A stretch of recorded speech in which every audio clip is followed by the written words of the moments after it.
Welcome to Loco Gringo Mexico, where we can take you beyond the usual on your vacation. Each week we talk with amazing locals who know the Riviera Maya and Yucatan like only locals can. Get real tips to real places, insights on the local scene, culture, and cuisine from a local's perspective. So pour yourself a margarita, mezcal, or tequila, grab yourself a comfy chair, and let's get the show going. Hello everybody, welcome to Loco Gringo Mexico. So glad you could tune in today. My name is Kay Walton, I'm your host. You're really in for a treat. We're going to be talking to Suzan Crane. She's going to talk to us from the jungles of Tulum. And this New York gal is going to tell us her journey and how she ended up in the jungle. It's an amazing story that she has. And we're going to be talking about an organization. Well, it's grown into an organization called Women Who Lunch, Chicas Who Chat. And it is a dynamic group of women from Tulum and the Riviera Maya, and they do amazing things in the community. She's going to tell us a bit about that and also give us information on the upcoming market. And I know we're really excited about participating and showing up. So if you're going to be here in the area in March, you definitely want to check out the market. This episode is brought to you by Playa. You know, lots of people ask us for information and help when it comes to real estate, whether they're looking for retirement, an investment property, or maybe they're looking to relocate to the area. And we refer them over to our friends at Playa. The folks at Playa we've known for years, and they'll make sure that you, the buyer, are fully protected and informed when it comes to buying real estate. So if you're looking to buy a piece of paradise, check out our friends at buyplaya.com.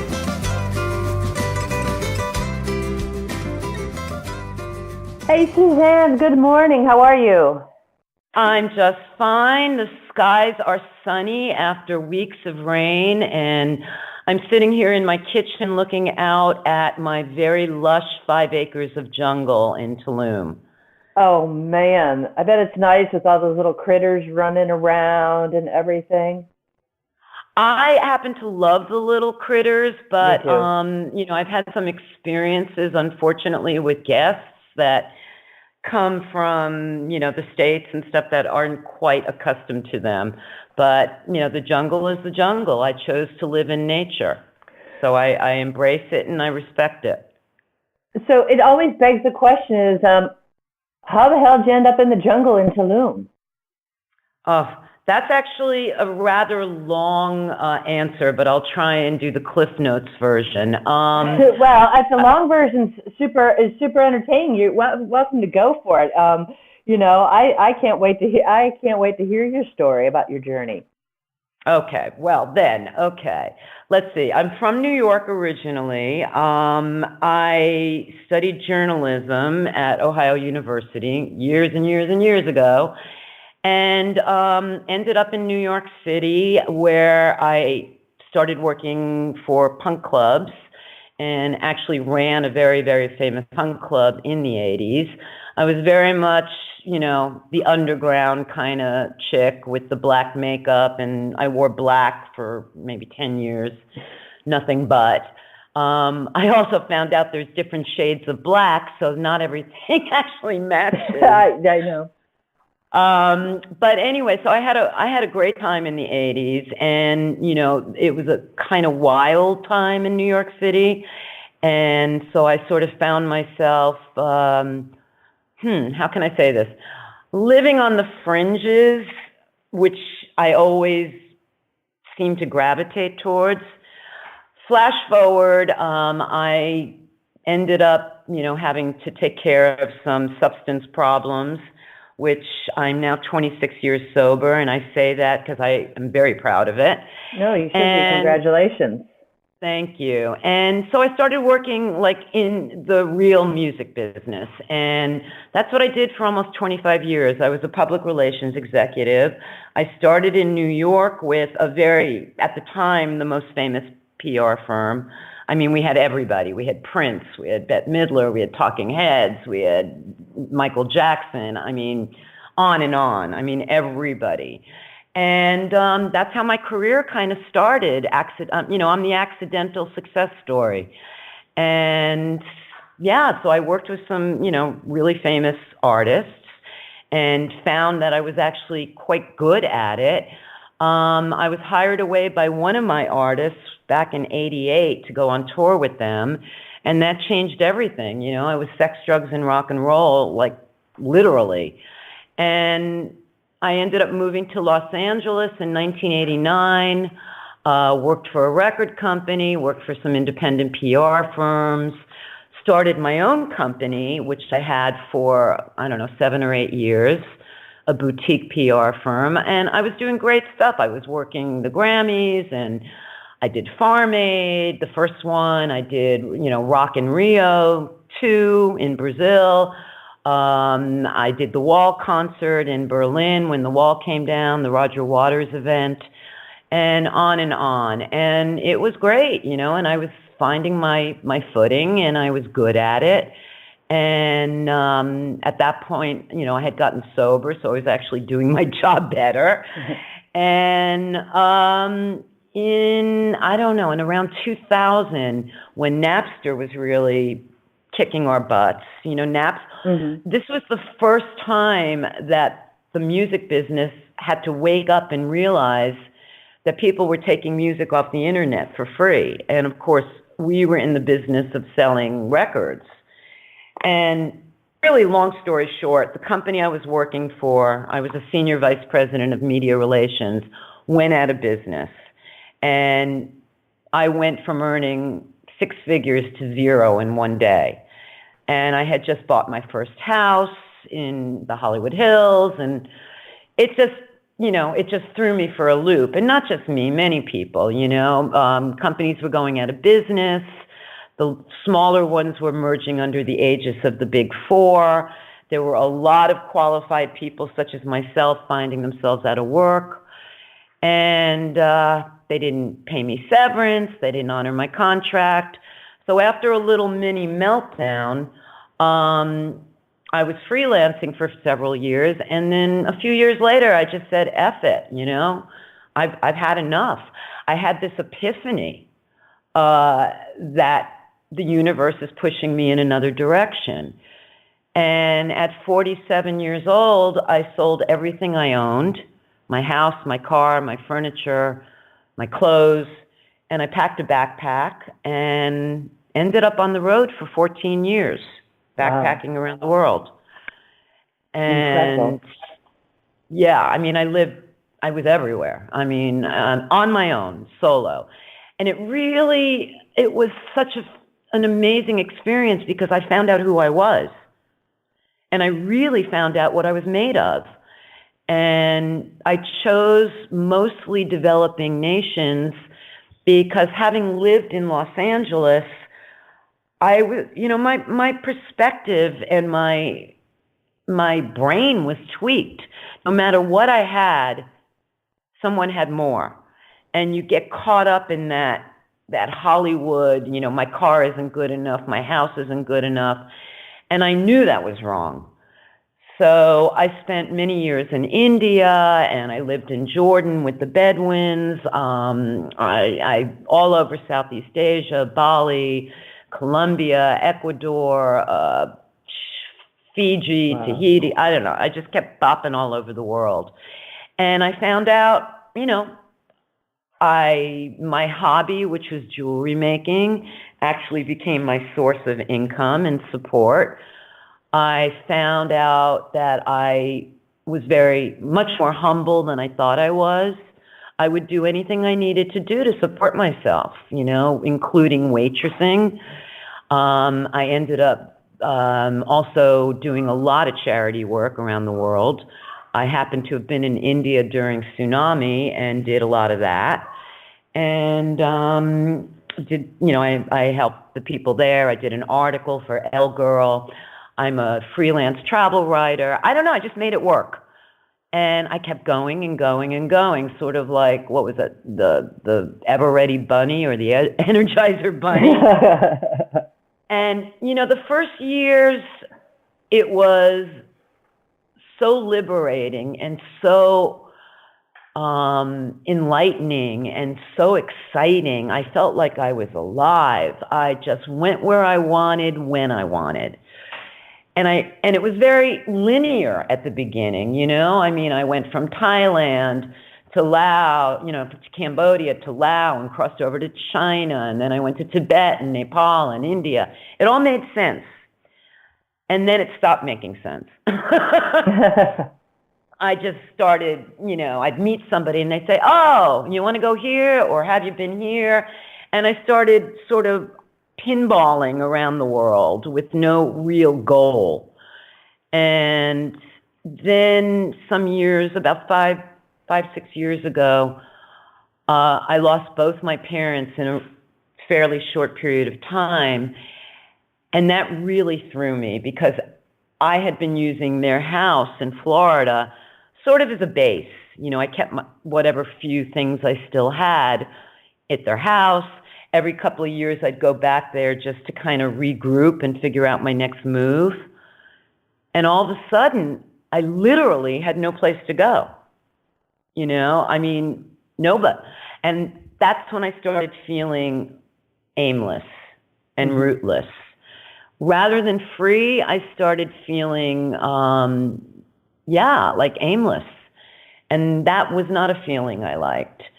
So then I started really observing places and thinking, can I settle here? And that became my goal. And my favorite parts of the world are Africa. I lived in Africa for 2 years. I happened to have been living in Swaziland when my dad passed away, and it took me 2.5 days to get back to the States. Mm-hmm. And as much as I wanted to really stay in Africa, because I was so inspired by the expats that were there, everybody was there doing good work. They weren't there to party and be hedonistic. But I realized as I was getting older, it was just too damn far. You know, I have no family left, but I do have some close friends in the States. And so I started thinking I'd have to be a little closer to the States. And that's when I came back to Latin America, which is not my favorite part of the world, I have to say. I mean, I lived in Costa Rica 3 years. I'm very into indigenous culture, and I went into the jungles of Borneo. I mean, that's my thing. But, you know, at some point in life, we have to be somewhat pragmatic. So I went back to the States. I decided to go check out Roatan, Honduras, only because I'd never been there. And I spent 10 months there, and it just wasn't resonating. And I came and I did a visa run in Tulum, where I actually had lived for a while in 1984 with with a Mexican boyfriend. And I did what I tell everyone not to do, and I'm going to make this very clear. I bought a house based purely on emotion. Good advice. Rather than, you know, I mean, I tell because I know better. I've been traveling around the world 14 years. So I know that you should rent first and get a sense of the place and see if it really resonates with you.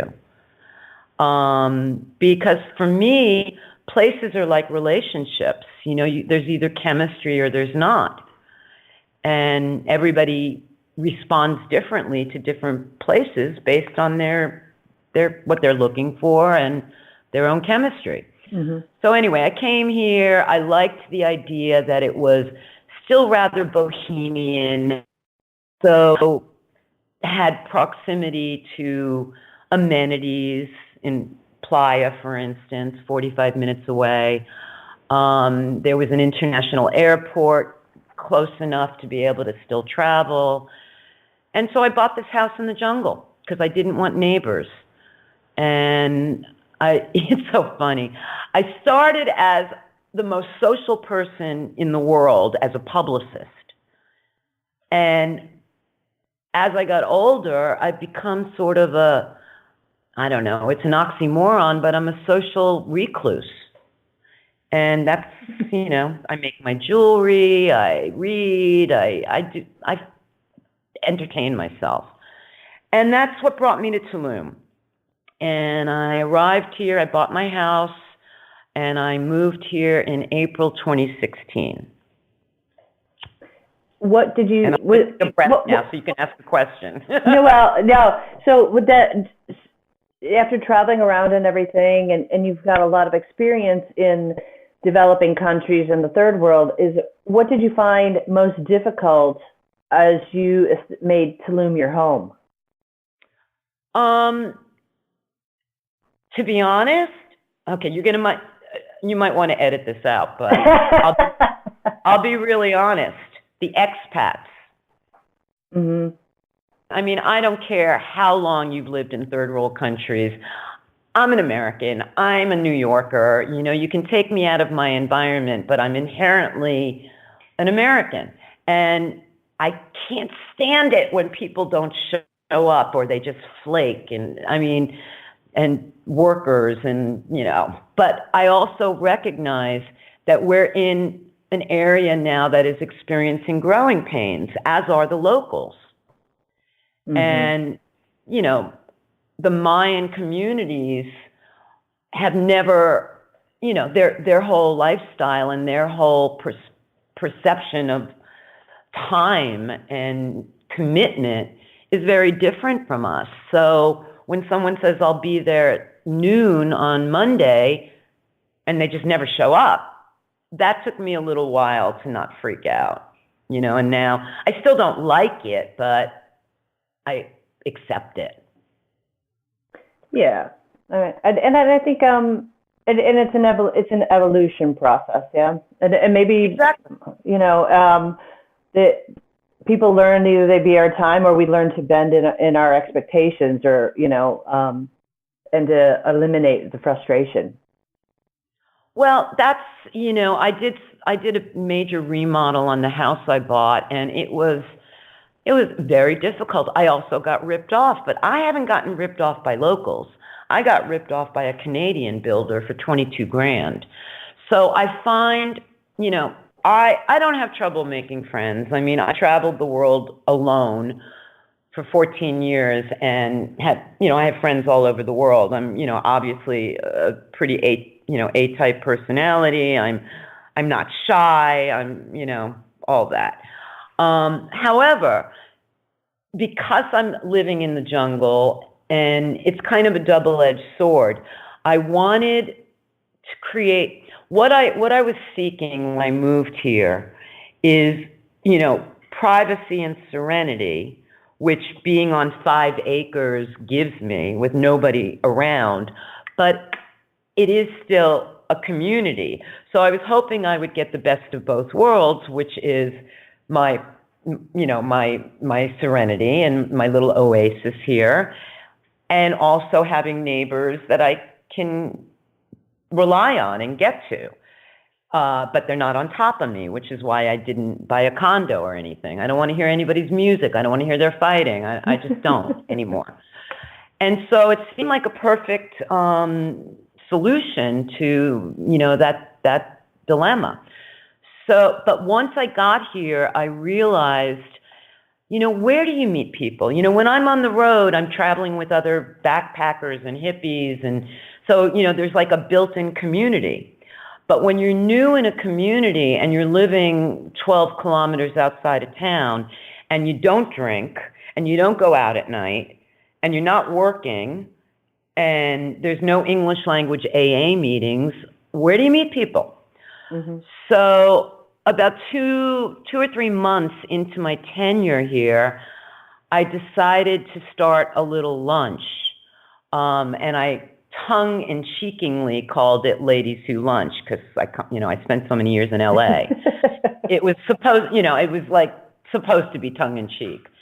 And we started with 13 women, most of whom came from Los Arboles at the time. And I just kept doing it, at a different restaurant every month. And long story short, the first year, up until December, let me think, Well, okay, so we started in July of 2016. In December of 2016, we were still only about 20 people. By January and February, we were up to like 30, 35, but it was the snowbirds, you know what I mean? Mm-hmm. And now I've made a real point of really trying to just have people that live here full or part-time, because I see it beyond just a lunch. It has become a sisterhood, a community. Our last lunch was 66 women, and I had a waiting list. Wow, awesome. And we range in age from, 23 to 75. We come from 14 or 15 countries, including Mexico, because I make a big point of making sure that we have nationals. And there's been a lot of networking. People have made friends. People have gotten jobs. People have found homes. And it's become a thing. I mean, we're now known all the way down to Cancun.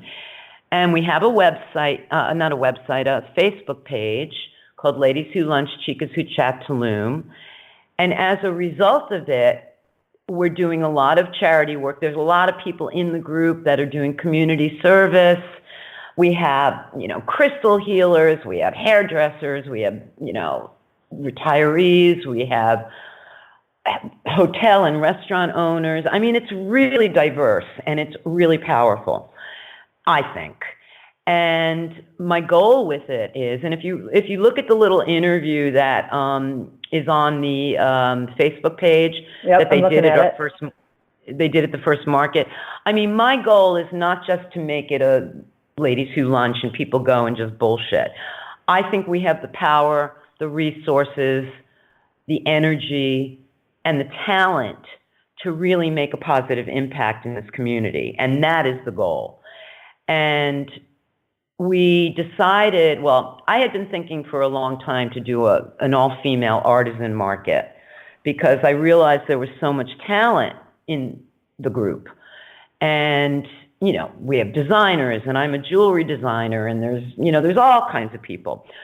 So our in-house photographer, Sophia Fernandez, and I started talking about doing a market, and we actually did the first Ladies Who Lunch, Chicas Who Chat interactive artisan market in December at Alumbra on the Beach Road in Tulum. And we didn't know what we were doing. And we did it completely for free. We had a community project section where we gave tables for free to NGOs to promote what they're doing, collect donations. We had workshops, we had entertainment, we had a food court.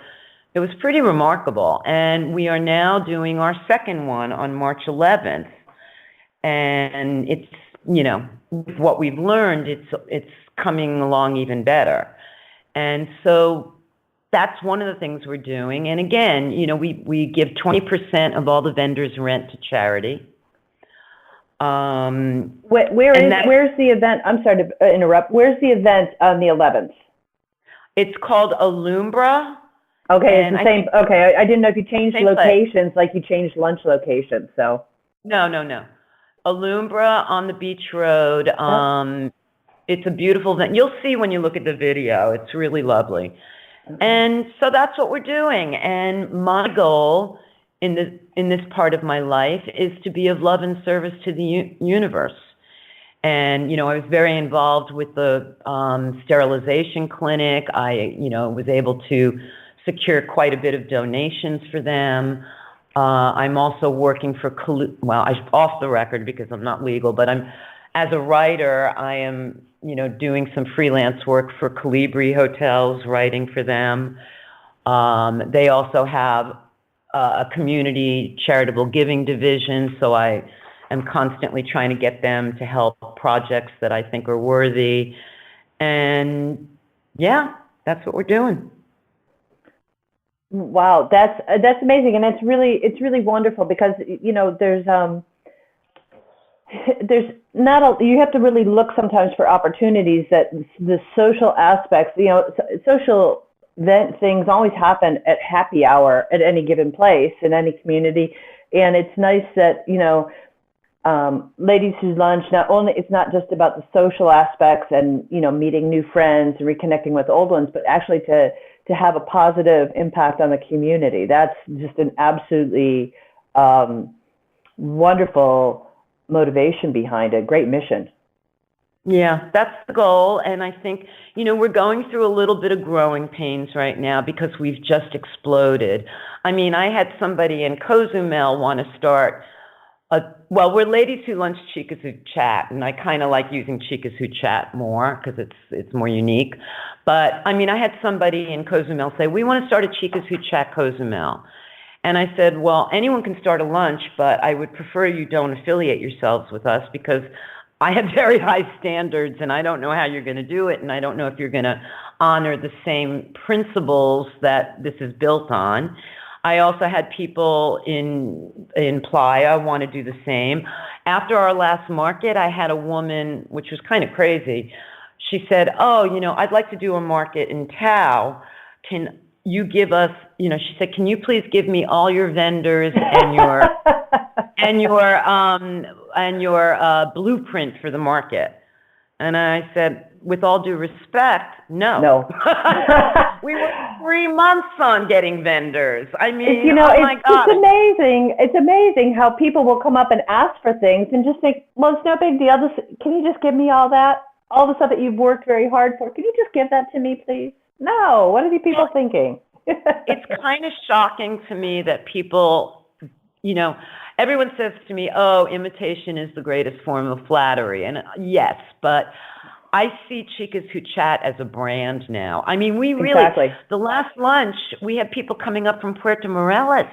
I mean, it is a thing. I've got people begging me to come to this lunch, I want to come to lunch sometime. Well, you better RSVP within 24 hours because the last one sold out in like 18 hours. Wow. Amazing. And like I said, we are going through growing pains because what's happening is, first of all, we do it on the honor system, where people pay when they come. And now that we're getting so big, that is creating a lot of problems for me. We have started a PayPal, my friend who does all the money, we have a PayPal account, but here in Mexico, you can't do friend to friend. So so you have to pay. Mm-hmm. They take a commission out of what they pay in PayPal. So I'm kind of trying to figure out how to address this. Also, I feel like we're getting a little too big. We're losing the intimacy. Mm-hmm. So I'm taking a look at that and seeing where we're. And also, on top of that, there aren't that many restaurants that can accommodate so many. No, that's for sure. So right now, I mean, we were 50 last December, our year-end lunch. And then all of a sudden, and we sold out in 2 days. And I'm like, holy crap. And then all of a sudden in January, our last lunch 2 weeks ago, we're like 66 in a waiting list. And oh my God, 24 hours. Congratulations. That's awesome. I mean, that's a good problem. I know, but I don't want to lose. Here's the thing. I mean, I know that we're in high season and people are bringing their guests and stuff, and I can't tell someone, oh, you can't bring your friend who's visiting you. But I really, I don't want to lose the regulars who actually built the group. You know what I mean? The people that have been coming for a year and a half.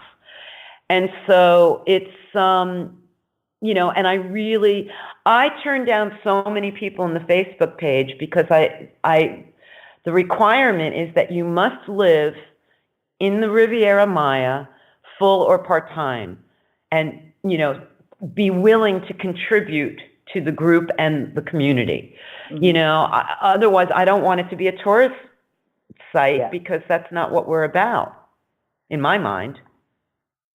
No, I don't think so. And I think that if people are really interested in being involved with Ladies Who Lunch, Chicas Who Chat, that, to come to these markets like you're having, or, become a patron of some of the business women who are in part of the group, because it's a trickle-down process. But at the same time, it also became a real community gathering place, which is why we had workshops, and we invited community organizations to participate. And, I see great potential with this, but it's also a lot of work, and we have to figure out a way to make money, because we can't work for free all the time. Yep. No, for sure. But anyway, it's all good. It's evolving the way it's meant to, and I'm really excited about it, to be honest. No, and I'm thrilled, to be honest with you, and I get lost in some of the stuff. I had not, I heard about the group from Sarah, and really was just thrilled to know that there was an organization Chicas a Chat, that just is there, because I think it's definitely something we need in our community. Well, it's here, and it's, I was very careful not to call it a group for the first year, because it sounded exclusive or exclusionary. And now I used to call it just a gathering. But the truth is, it is a group. We are a sisterhood. We are a group of women. Some are regulars, some are not, but I see the potential to maybe break up into into committees, and my thing is animal welfare.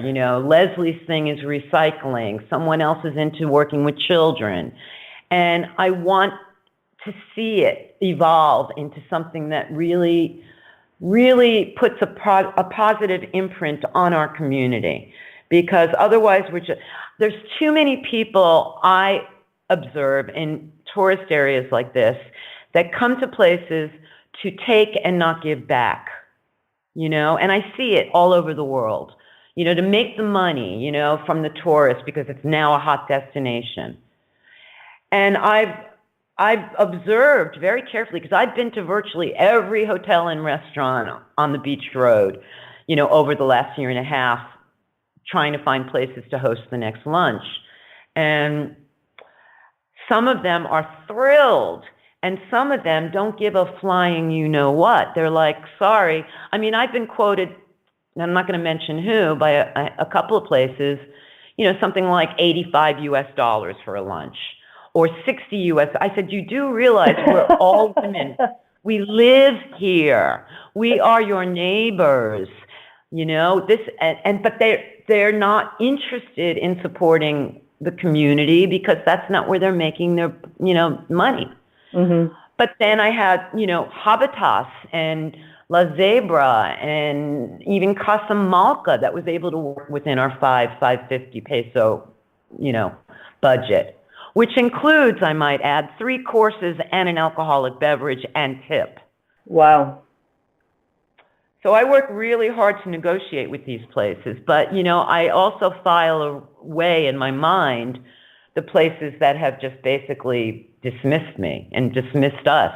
Yeah. And I won't, I personally don't support those places. Well, then this is a good opportunity to, if you want, is to, really kind of highlight, because, I'm going to, I ask all of our guests on the show to talk about, recommendations they have for people who want to have a more authentic experience. And people also, when they're coming down and they're spending their hard-earned vacation money, and they want to feel good about where they're spending it. Do you have recommendations of places that you love, that support your organization, and you want to give them a shout out, and also encourage people that they should stop in and visit them while they're here in the area? Yeah, absolutely. Well, I would say any of the Colibri hotels, which are La Zebra, El Pez, Mezzanine, and Mi Amor. Their organization is very community conscious and oriented. So I like to support them. Let me think. Well, this is a hard one. We've had it so many places. Habitas is an amazing place, and their food is remarkable. Where else? Oh, God, now I'm on the spot. I'm trying to think where some of our really great lunches have been. Where did we just, Amansala, Hip Hotel was they were really good to us. Let me think. I'm going down the beach road and thinking. Yeah, and then we have, and then there is women that are in the group that have, businesses, and I'll give a shout out to them. We've got the owner of the El Vegetariano, Katie Peterson. She's a Mexican woman. I would love to see, people support her. We've got 2 new Turkish restaurants that have just opened. One on the beach road and one in town, right down the street from Pool. Really lovely. Owned Do you have the name? Yes, it's called Loyal Order. And the one in town just opened, and the one on the beach will be opening in hopefully 2 weeks. And she's one of us, and she's also going to be providing a food stand at the market, as is El Vegetariano. As far as women that are part of the group, we've got Josa, Joanne Salt, who has the stores Josa. We've got Darlene at Amansalo, who designs clothing. We've got myself. I have the Global Gypsy Collection. We've got my friend Sofia Fernandez, who's a brilliant photographer, by the way, and works her butt off and is one of the most honorable, honest, talented people I know. God, I know I'm missing people, and I'm like, my friend Brandy owns Tunish, which is a lovely, lovely place to have brunch right on the beach road. Who else? Oh, my God. Then we've got Laura Segro, who does crystal healing, and she's got an amazing space in Akumal. And we've got Margot Gunther, who is one of the top massage therapists here. And Carrie Haley, who's also another wonderful massage therapist that will come to your home or to your location. We've got Maggie Katz, who does fascial stretch therapy.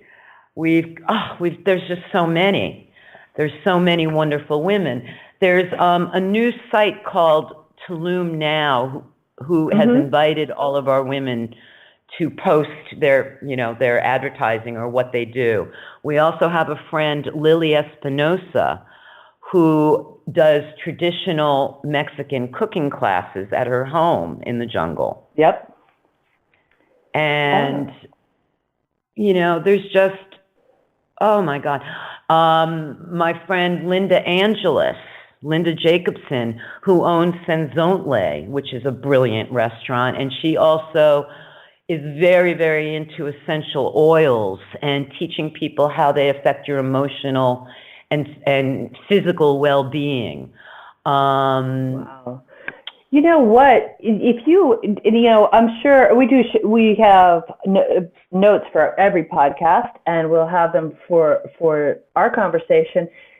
Please send me a list for all of our listeners so they can go and see all your members who are business owners here. And I'm we would love to promote them and encourage all of our listeners to check out the list so they can, when they're down in the Tulum area, can check out these businesses and become a patron. And they're actually helping the community with their purchases or their lunches and everything that they do, while they're on vacation. Okay, I also want to give a shout out to the Mestiza Pet Project, which is run by my friend Andrea Gallo, who has been in the area. You know Andrea? No, but I've heard of the Pet Project. Okay, well, she's been it's not Tulum, Help Tulum Dogs, it's separate, but they work in sync. She has been rescuing and sending dogs to homes in the States for many, many, many years. And I want to, she needs support. I'll send that to you. She also does mala making workshops. Beautiful. And gives percentage of everything she does for that. She sells malas. She's also a yoga teacher at Sonara on Saturdays and Sundays. And once a month, they do a class where all of the proceeds go to Mestiza Pet Project. We also really, really need escorts, people that are going back to the States or Canada in certain areas that we have a lot of connections, to bring the dogs back. They don't have to do anything. All of the logistics are taken care of. We just need escorts to find these dogs, forever homes. And that is something that your listeners can really, really help with. And finally, I want to give a shout out to the Jungle Place, which is a monkey sanctuary, spider monkey sanctuary in Chanchamuil. It is not necessarily open to the public. They do have tours occasionally. They are totally accredited. They work with professional primatologists. They've been doing this for 17 years. Profepa is constantly bringing them displaced or injured monkeys and do not support them financially. They currently have 85 monkeys, and it is the most remarkable facility, and it is not a business. They are an actual NGO, and I'll send you the link to their Facebook page. And they need help because raising a monkey is as expensive as raising a child, and building all the, they're not in cages. They're in, there's bridges going from one, they're not in these little cages. There's just a remarkable amount of people that we also have the Tulum Recycling, which is just getting started, and they need support, for more trucks and things. There's a lot. There's a lot of people doing a lot of things. Wow, it's great. And I'm thrilled to know that all this is going on and that women are really making a big impact in the community. It's great. Yeah. Wow. I mean, I'm thrilled. Everyone's always saying, oh, you're our leader. I get very uncomfortable with that. The way I see my role is I'm a facilitator with these lunches in the markets and stuff, and they wouldn't exist if the women didn't support them, so there's no ego attached to this at all. I mean, I am gratified and I'm proud that I have somehow been able to spearhead something that's taking on a life of its own. Yes, there's a lot of work involved, but it's joyful. And I'm just, the women that are showing up and contributing their brand of talent and positivity, and it's just awesome, really. Wow. How can people reach out to you, Suzanne, if they want information? How would you like them to go to Facebook, or what's your best recommendation? This happened, I just recently did House Hunters International, and did I send you that link? It's funny as shit. Oh, no, send it over. It's hysterical. It's like a blooper reel. No, really, it was really fun. I mean, we taped it last April, but it ran in October. It aired in October. I got so many messages from that. I was like, oh my God. I don't know. What's your experience with this? What's the best way? I can't invite them to join the Facebook group because that's not. Well, it's what would be the best way to do this? Well, if you have an email address, you can get email address. We can maybe what I can do is set up a little message box. Let's see about setting up a little message box where they could go from, if they listen to the podcast and want to send us a message to our website, they'll go directly to you. I can talk to IT and see if we can work that out for you, if that helps. If that helps the stress on your inbox. Well, you know what? I have 3 different emails, and I also have, PM. I'm just, I try to keep, one of my emails is overloaded with like spam and shit. So I started another one just for the lunch and my friends. And the third one is just for like my banking, so I don't like miss things. I guess they can PM me. I'm pretty good, I'm pretty good about getting back. Facebook would be good. And you know what? Any of our listeners, you can always email me, ask@locogringo.com, and I can forward your, anybody who's got questions, I can forward it on to you, Suzanne, so that way, I can help filter some of that stuff for you. But people can always email us, and we can put you all together. I don't have a problem with PMs. Yeah, that's fine. And you actually gave me an idea. I mean, we should really start a list. Mailing list? No, I have a mailing list. Okay. No, I mean a list, sort of a document that outlines what our members are doing and where people can contribute and stuff. I think I'm going to post that today and start getting that Awesome. working. Well, I hope that, please, we more than welcome opportunities. If there's people who'd like to be on the show, we love to hear about people's journeys down to the Riviera Maya and Tulum and their life and what they're up to, and of course recommendations that they may have for people who are visiting the area, so they can have a more authentic experience than just standing in a buffet line. Yeah, I also want to. I forgot to mention, I have 2 friends that are really great hairdressers. One is Elena Siberleska. I'll send you her information. She works out of her house in the jungle, which is like kind of a really cool, ambiance. And then my other friend, Michaela Soto, has a salon in Aldea Zama called Halo. And her fiance owns Chaka Bar, which is a really cool place to go because it kind of is a local place. Yep, I've been there. Yeah. So they're really good friends also, and I just don't want to miss anyone. I don't want someone to say, "Oh my God." Well, you can always email me names and stuff like that. We can definitely make sure they're promoted and in the show notes and everything.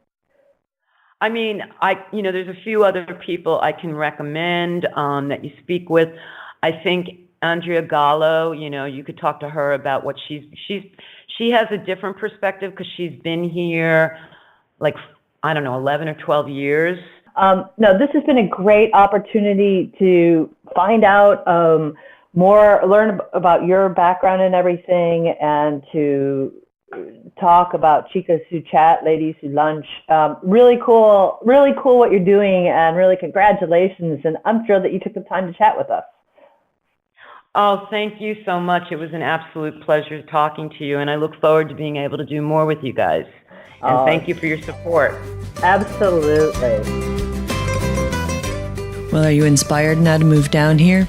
Do you want to move down here and have a little place of your own? Well, then you need to talk to our friends at By Playa.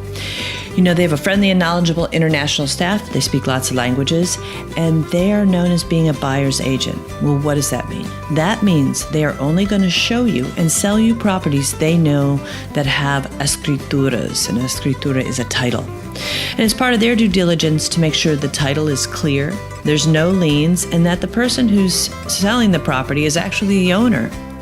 By Playa works with lawyers that specialize in fideicomisos, which is a Mexican trust. You may have heard of it already before. And they can address things such as capital gains problems immediately and right up front, so that you have no surprises along the way to closing. So contact our friends at By Playa at buyplaya.com. Thanks for tuning in today. But before you take off, today's show notes can be found at locogringo.com/podcast. We are going to have a list of the businesses that have welcomed and support Ladies Who Lunch and Chicas Who Chat, as well as links over to some of the businesses that are owned by women who are in the group. We ask that when you're down here on vacation or traveling through the area to support their businesses. They're doing some amazing things here in the community. Here at Loco Gringo, we love the Riviera Maya and Yucatan, and we think you should too. Thanks for listening. If you like the show, be sure to subscribe. For links, show notes, and more information, head on over to locogringo.com or give us a call toll-free at 800-478-0081. Porque se tragó la luna, estaba enferma la rana, su madre soba que soba, dedos de pluma la panza, pensó ranita que luna era una toronja blanca, y aunque la luna es de leche, la leche estaba cortada. Croa, croa, dedos de pluma, croa, croa, dedos de agua, croa, croa.